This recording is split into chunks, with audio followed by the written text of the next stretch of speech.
Unnai reacted to the sudden flash and cried out. The investigator marked the dialogue, the flare, and the sequence where the plan and violence overlapped for later crosscheck. The investigator watched the van footage frame by frame in cold silence. A tall dark silhouette sat in the passenger seat while rain blurred the window. Unnai screamed from inside the vehicle and then fell into sudden silence. The footage held the flare and the counting voices that mapped escape routes. The investigator returned to the vehicle and knelt beside Unnai, who gasped in pain.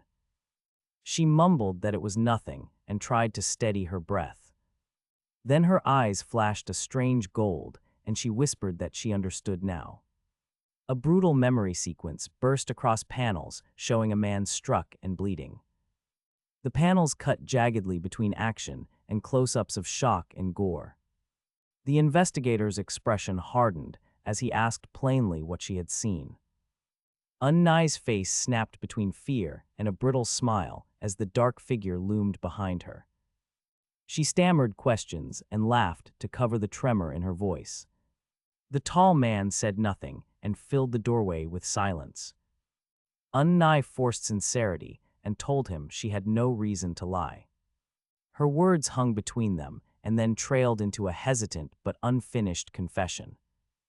The man left the light and sat alone in a small cell, head bowed and hands still. He breathed shallowly and counted options without speaking. The silence ruptured into heavy impacts and sharp percussive bangs. The sounds echoed through the room and froze Unnai's smile. The investigator listened from nearby, understanding that consequences had begun to arrive. Unnai had toggled between fear and forced cheer, while the tall man filled the doorway with silence. The investigator had watched those moments and cataloged consequence.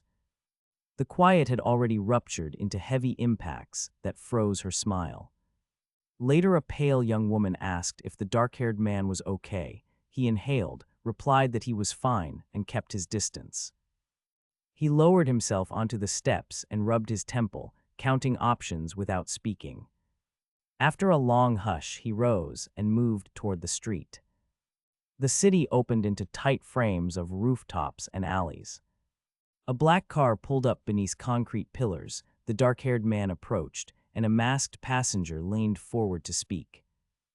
Two other figures lingered beside the vehicle watching. The sequence closed on half-hidden faces and a quiet departure that implied consequences. The investigator watched while Unnai stared as two numbers pulsed on the screen. She read the display and named the pair A and B.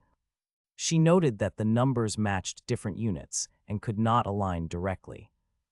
She ran the arithmetic in her head and saw times appear as 3:31 and 3:01. She adjusted the values and then saw 4:09 emerge from the sequence. She imagined extending the pattern and watched the digits roll into new values. She weighed what the shift implied and felt a small thrill of calculation. Others sat nearby in the car and exchanged quiet words. After a moment, Unnai rose and joined three pedestrians outside. They moved down the street and talked without noticing the numbers behind her. The investigator had watched while Unnai stared at the pulsing numbers and ran the pattern in her head. She tracked shifting times, and the others in the car murmured before Unnai rose and joined three pedestrians outside. Two girls spoke beside her and offered casual concern.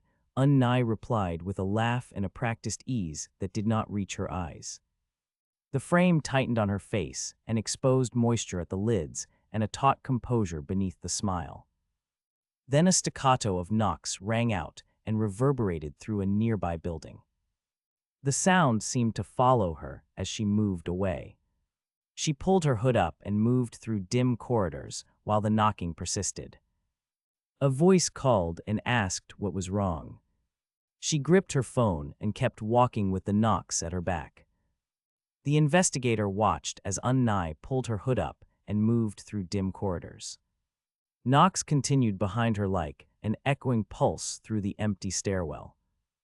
Voices flared in the hall, and a figure dared her to try and fight. She told them she would not go down alone and braced herself. An attacker answered with furious threats to kill her and her family. Yelling filled the corridor and footsteps stamped toward the group in panic.